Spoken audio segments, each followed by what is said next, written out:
Assalamualaikum warahmatullahi wabarakatuh. Waalaikumsalam warahmatullahi wabarakatuh. Selamat pagi, salam sejahtera buat kita semua. Pertama-tama mari kita ucapkan puja syukur kita atas kehadiran Allah SWT yang mana senantiasa memberikan nikmat kesehatan dan kesempatan untuk kita bisa sama-sama hadir di sini di pertemuan kelompok pagi hari ini. Serta tidak lupa pula kita hantarkan selawat berangkai salam kepada junjungan alam dengan mengucapkan Allahumma sholli ala Muhammad wa ala ali sayyidina Muhammad. Semoga kita mendapatkan manfaat dan syafaatnya di akhir kelak nanti. Amin ya rabbal alamin. Baik ibu-ibu, di pagi hari ini kita akan sama-sama belajar melanjutkan pelajaran kita, yaitu mengenai modul 2 pengelolaan keuangan dan perencanaan usaha, atau yang lebih bisa kita singkat yaitu PKPU. Sebelum ini kita sudah sama-sama belajar yaitu mengenai modul 1 yaitu pengasuhan dan pendidikan anak, dan sekarang kita masuk ke modul 2 ya ibu ya. Namun sebelum kita lanjut ke modul 2, saya ingin mereview kembali, mengulas kembali, mengingatkan kembali mengenai hal-hal apa saja yang telah kita pelajari. Jadi saya coba ingin bertanya nih sebelum kita lanjut ke modul 2, yaitu bagaimana sikap kita sebagai orang tua dalam mencegah perilaku buruk anak. Silakan ibu, siapa yang bisa jawab? Saya, Pak. Ya, silakan ibu. Cara mencegahnya itu 1. Menjelaskan akibat dari perilaku buruk anak. Ya. 2. Membuat aturan bersama anak. Ya. 3. Memberikan waktu untuk menenangkan diri dan berpikir. 4. Mengacukan tindakan yang tidak berbahaya dan hanya untuk menarik perhatian saja. Iya, terima kasih ibu, luar biasa jawabannya. Itu betul, itu mengenai cara mencegah perilaku buruk anak. Salah satunya tentu dengan apa tadi ibu yang pertama?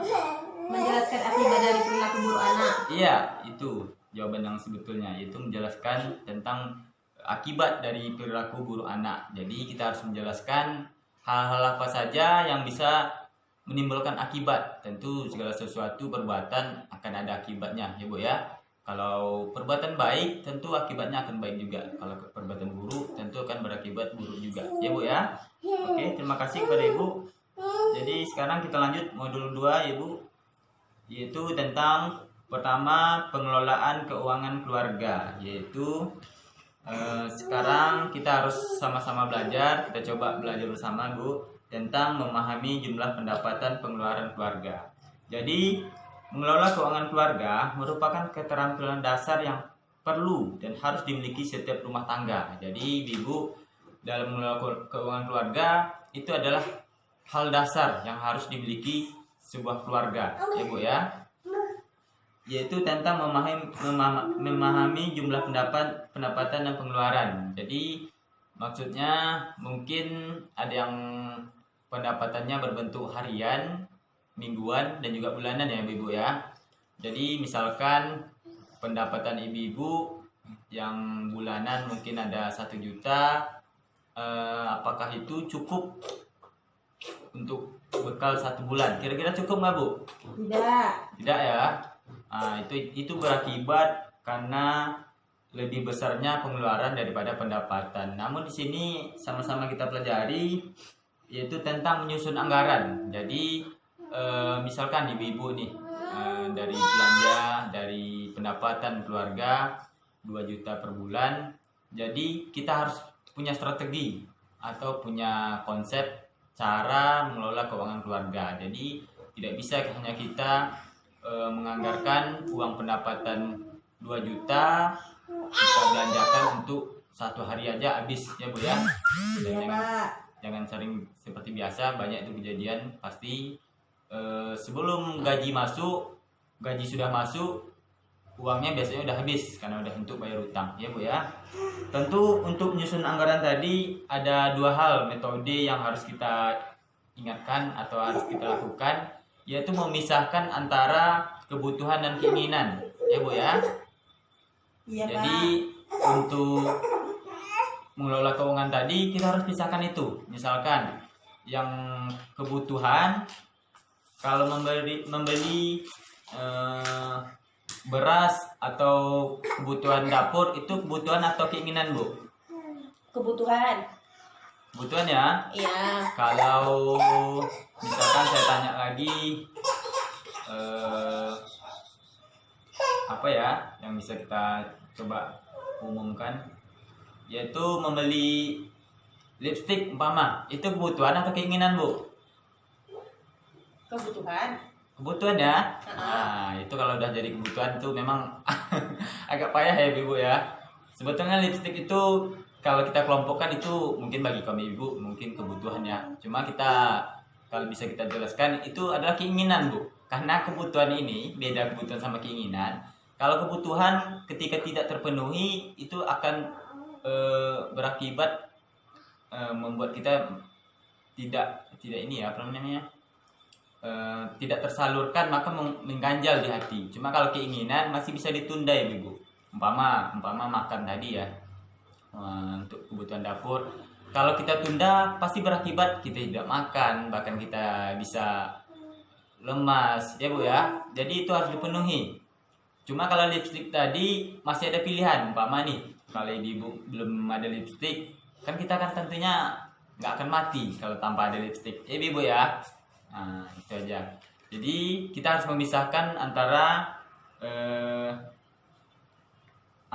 yaitu kebutuhan dan keinginan. Itu perlu Bu. Cara mengurangi atau menyusun anggaran, kita harus memisahkan itu. Umpama nih bentuk listrik itu kebutuhan atau keinginan Bu? Kebutuhan ya. Nah, itu adalah hal-hal kebutuhan. Jadi hal-hal yang berbentuk kebutuhan harus kita utamakan.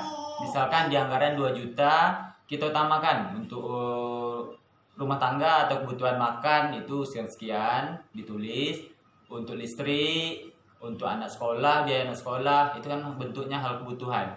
Jadi setelah bisa Ibu uraikan itu, tentu di kisaran 2 juta tadi, misalkan untuk semua kebutuhan itu pas semuanya hanya memerlukan 1.500.000. Tentu ada sisa berapa lagi Bu? 500 lagi ya.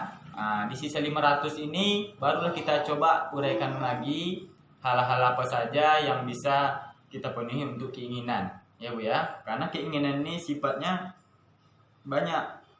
Jadi setiap orang itu punya keinginan yang berbeda-beda ya Bu ya. Yang kedua, mengenai pengelolaan keuangan keluarga, itu ada 2 cara untuk mengendalikan pengeluaran. Pertama yaitu sistem amplop. Nah, pernah nggak Ibu coba-coba nih di rumah atau di keluarganya menggunakan sistem amplop? Maksudnya sistem amplop di mana setiap kebutuhan tadi itu di amplopnya dimasukkan. Umpama nih ada amplop, ada 5 amplop. Ini adalah untuk kebutuhan dapur. Ini amplop kebutuhan dapur. Ini amplop kebutuhan untuk anak sekolah. Ini amplop untuk kebutuhan listrik misalkan, atau cicilan kereta atau yang lainnya. Jadi di semua amplop ini itu ketika udah menerima uang disisipkan untuk kebutuhan dapur sekian, untuk listrik sekian, untuk anak sekolah sekian, dan hal perlu lainnya sekian. Jadi ini adalah metode untuk menyusun anggaran Bu. Nah, jadi ada menggunakan sistem amplop ya. Jadi kita bisa mengeluarkan anggaran yang telah dianggarkan. Jadi kita nggak perlu khawatir lagi nih. Umpama nih uang 2 juta tadi kita masukkan ke 5 amplop untuk kebutuhan kita, yang tersisa barulah selebihnya. Jadi apapun yang terjadi, tentu yang kebutuhan tadi telah kita penuhi nih, telah kita amankan, kita selamatkan. Jadi boleh kita sudah kita selamatkan, jadi ini aman. Jadi nggak ada kita risau lagi mengenai hal kebutuhan ya Bu ya. Yang kedua yaitu sistem catatan harian kas. Nah, di sini kita harus mencatat seluruh dan pendapatan dan pengeluaran setiap hari, kemudian mengecek saldonya secara rutin berskala harian atau mingguan. Ini catatan harian kas. Misalkan kita catat nih di situ uang masuk, uang keluar. Ini agak sistem perbankan, boleh kita sebut dengan debit kredit. Umpama di pendapatan 2 juta tadi, yang hari pertama uang apa saja yang keluar itu harus kita catat Bu. Berapa sisa saldo harus kita cek. Jadi ini mungkin lebih efektifnya untuk pendapatan harian mungkin atau mingguan. Karena kalau bulanan tentu Ibu harus rajin-rajin ngecek saldonya atau mencatat hal-hal apa uang keluar dan pendapatan, ya Bu ya.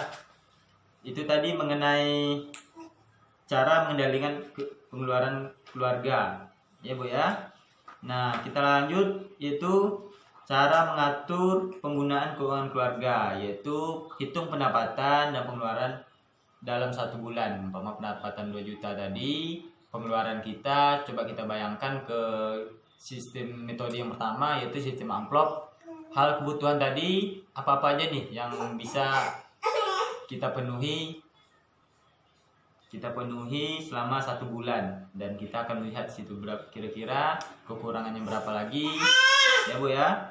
Yang kedua, cara mengatur penggunaan keuangan keluarga, upayakanlah jumlah pendapatan seimbang dengan jumlah pengeluaran. Nah, ini yang paling penting Bu. Jadi upayakan seimbang pendapatan dan pengeluaran, karena itu tadi, kalau kita mengikuti kebutuhan pasti seimbang dengan pendapatan. Cuma kalau kita mengikuti keinginan pasti tidak seimbang dengan pengeluaran, ya Bu ya.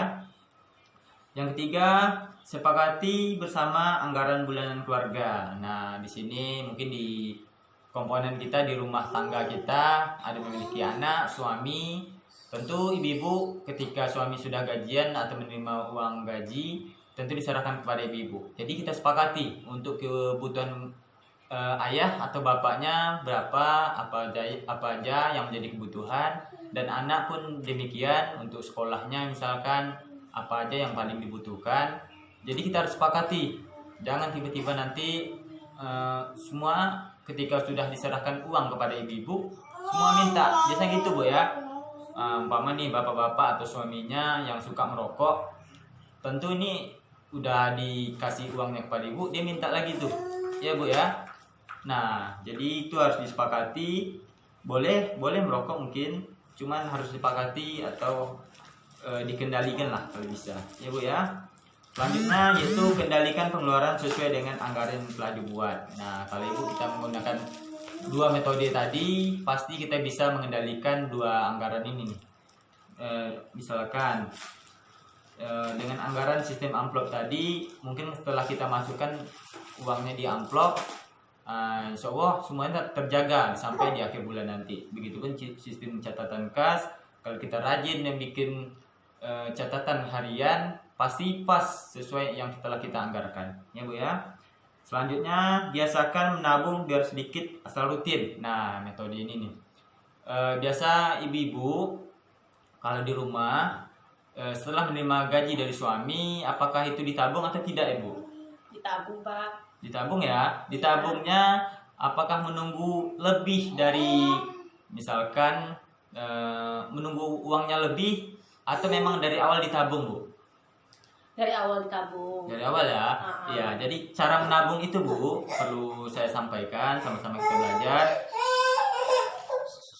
Cara menabung ini ibu-ibu jangan tunggu sampai ada lebih. Umpama nih di uang 2 juta tadi, ibu berharap lebih dari kebutuhan dan keinginan, lebih sisa uang 2 juta ini bisa digunakan untuk menabung. Nah, saya rasa itu akan sulit Bu, karena dalam menabung ini bukan seperti itu metodenya. Yang pertama yang kita harus sisihkan, kita harus masukkan uang ke dalam tabungan. Jadi tidak harus menunggu uang sisa atau lebih, karena di pendapatan kita atau pengeluaran kita itu sulit untuk mendapatkan uang lebih atau sisa. Yang ianya selalu kurang ya Bu ya, setiap bulannya ya. Nah, jadi disisihkan dari awal. Tidak apa sedikit, cuma rutin. Daripada ibu-ibu nunggu lebih baru menabung, itu sampai kapanpun nggak bakal penuh Bu. Jadi kalau menabung sedikit asal rutin, kan lama-lama sikit-sikit jadi bukit juga Bu, ya Bu ya. Selanjutnya, jika nih ibu-ibu nih jika perlu berhutang, rencanakan dengan matang, ya Bu ya. Jadi dalam kita mungkin ada kebutuhan yang mendesak, jadi harus kita rencanakan dengan matang bagaimana untuk kita jangan sampai terjebak dalam lilitan hutang, ya Bu ya. Terakhir yaitu kebutuhan harus segera dipenuhi jika tidak mengganggu, sedangkan keinginan harus ditunda. Ini yang saya bilang dari awal tadi, ya bagaimana tentang kebutuhan dan keinginan. Jadi kalau kebutuhan ini sifatnya harus dipenuhi Bu, karena ini akan mengganggu, sedangkan keinginan itu bisa ditunda, ya Bu ya. Jadi dalam konsep cara memisah pengelolaan keuangan keluarga, pisahkan antara kebutuhan dan keinginan, itu yang pertama. Yang kedua, cara mengendalikan keuangan itu ada sistem amplop dan kas. Nah, kalau bisa Ibu contohkan di rumah cara mengendalikan keuangan, ada 2 metode. Pertama, memisahkan kebutuhan dan keinginan, itu yang pertama. Yang kedua, dengan melakukan sistem amplop atau catatan harian, ya Bu ya.